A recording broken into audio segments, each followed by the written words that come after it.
Allahümme salli ala Muhammedin ve ali Muhammed. Bismillahirrahmanirrahim.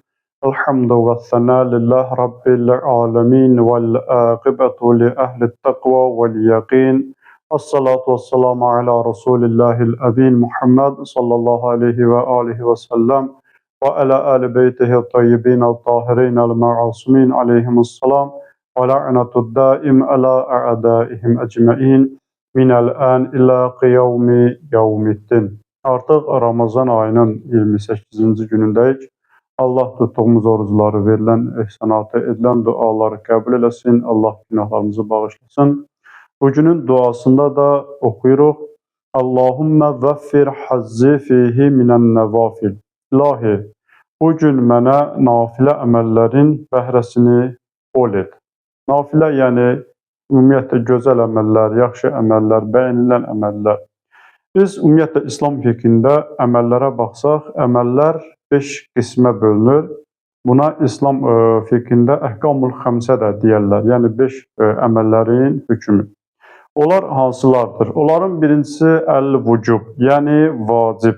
Vacib o əməllərdir ki, onun yerinə yetirilməsi Allah Teala tərəfindən əmr olunub. Eyni zamanda Allah onun yerinə yetirilməsində savab da vəd verib və tərkinə də cəza vəd verib, əzab var. Məsələn, namazdır, orucdur, həcdir, bu kimi ibadi əməllər. İkinci məsələ, yəni əməl, əl-istihbab deyərlər ona, müstəhəb. Müstəhəb o əməllərə deyilir ki, yerinə yetirilməsi vacib deyil. Yəni, yerinə yetirilməsi vacib deyil, amma onu yerinə yetirmədə bir məsləhət var, savab var. Yerinə yetirilən zaman, yəni orada savab əldə olunar və onun tərkində isə əzab yoxdur. Məsələn, cümə gününün quslu. Cümə gününün quslunu almaq müstəhəbdir, savabı var, amma bir şəxs cümə gününün quslunu tərk edərsə, ona əzab, cəza olmaz. Və ya Şəban ayının orucu kimi müstəhəb əməllər. Üçüncü, əl-hurmə, yəni haram. Haram o əməllərdir ki, onun tərki tələb olunur.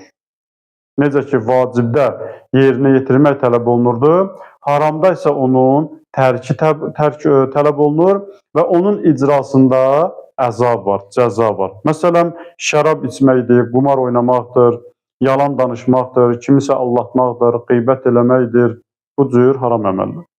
Dördüncü, əl-kərahə. Kərahə yəni məkruh. Məkruh o əməldir ki, yəni bir növ haramın müqabilində, necə müqabilində? Haram bildik ki, yerinə yetirilməsində cəza var, yerinə yetirilməsində əzab var, tərki tələb olunur. Məkruh əməl isə onun yerinə yetirilməsində cəza yoxdur. Məsələn, o əməllər ki, məkruhdur, bir insan, mükəlləf onu yerinə yetirirsə, ona cəza yoxdur. Sadəcə tərkində məsləhət var. Yəni, bəyənilir ki, onu tərk edəsin. Yerinə yetirmək bəyənilmir.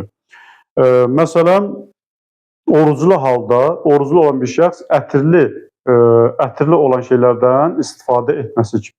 Məsələn, oruc tutan bir ətir yeyərsə, bir gül yeyərsə, orucu batil olmaz, bu haram iş görməz. Sadəcə olaraq oruclu halda ətirli şeylərdən istifadə etmək məkruh sayılır, yəni bəyənilmir.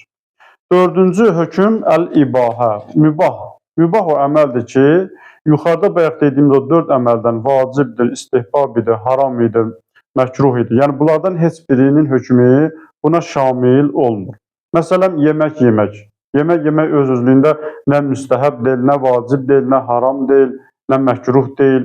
Və ya su içmək, paltar yumaq, televizora baxmaq ki, bunların öz-özlüyündə heç bir şəri hökmü yoxdur. Ki, birinci mərhələdə, məsələn, yemək yemək müstəhəb olsun, ya televizor baxmaq haram olsun. Belə bir hökm yoxdur. Yəni, yerinə yetirilməsi vacib olmayan, tərki tələb olunmayan, yerinə yetirilməsi müstəhəb olmayan və ya yerinə yetirilməsi məkruh bir hal olmayan o əməllər, mübah əməllər sayılır. Hər bir vacib əmələ baxsaq, yəni onun vacib olan mərhələsindən, qismindən əlavə, onun müstəhəb tərəfləri də var. Məsələn, namaz qılmaq vacibdir, amma namazın içində namazın müstəhəbbatı da var. Namaz üçün dəstəmaz almaq vacibdir, amma dəstəmaz alınan onun müstəhəb hissələri də var. Yəni, bütün vacib əməllər ki, belə deyək, onların yerinə yetirilən zaman onun müstəhəb, yəni yerinə yetirilməsi gözəl olan hissələri də var. Və əkrimni duanın ardında oxuyuruq ki, və əkrimni fihi bi ihdaril məsail və qarrib fihi vəsiləti iləykə min beynil vəsail. İstəklərimi yerinə yetirməkdə mənə kəramət göstər.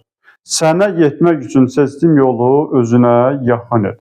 Yəni ilahi, istəklərimi, əməllərimi yerinə yetirməkdə mənə kəramət göstər. Və o yollar ki, sənə yaxınlaşmaq üçün o yolları mən seçmişəm, o yolları özünə daha da yaxın elə. İstər vacib olsun, istər müstəhəb, bütün yaxşı əməllər, bütün gözəl əməllər insanı Allaha yaxınlaşdırır. İnsan nə qədər haramdan uzaqlaşdıqca, nə qədər halala tərəf getdikcə, haramdan uzaqlaşıb halala tərəf getdikcə, vacibata tərəf getdikcə bir o qədər Allaha yaxın olur. İnsanı Allaha yaxınlaşdıran əməllər və yaxud da ki, o şəxslər ki, insanı Allaha yaxınlaşdırır, bunlar nədir? Yəni, bu hallar gözəl əməllər, belə deyə də. Yəni, o əməllər ki, insanı Allaha yaxınlaşdırır, o şəxslər ki, insanı Allaha yaxınlaşdırır, biz də Allahdan istəyirik ki, ilahi, bu yolları bizim üçün özünə daha da yaxın qərar ver. Allahla insanı Allaha yaxınlaşdıran ən gözəl əməllərdən biri, ən bəyənilən əməllərdən biri və vacib olan əməllərdən biri nədir? Namazdır. Çünki insan namaz halında birbaşa Allahla söhbət edir, birbaşa Allaha müraciət edir, birbaşa Allahla danışır. Allahla bəndənin arasında heç bir vasitə, bir pərdə olmur.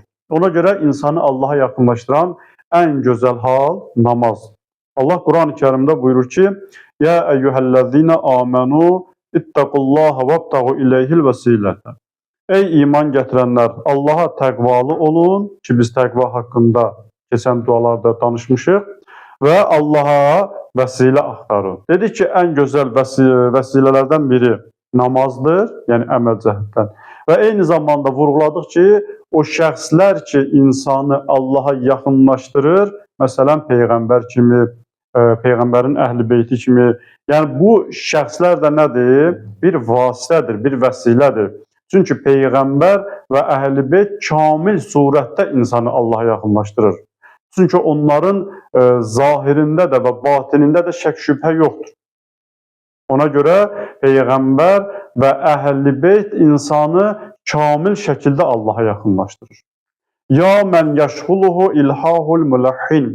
Ey o Allah ki, duanın sonunda Allaha belə müraciət edirik ki, yəni ilahi, məni özünə yaxınlaşdır, mənim əməllərimi yerinə yetirməkdə mənə kəramət göstər, məni nafilə əməllərə tərəf daha da yaxın elə. Sonra deyir ki, ilahi, ya mən yəşğuluhu ilhahul mülahhin. Ey o Allah ki, israr edənlərin öz təkidləri ilə məşğul edə bilmədikləri.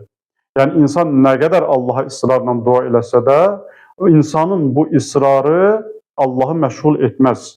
Yəni, insan nə qədər Allahdan istəsə, nə qədər sidq ürəklə istəsə, nə qədər daha çox istəsə, bir o qədər Allaha daha yaxın olur.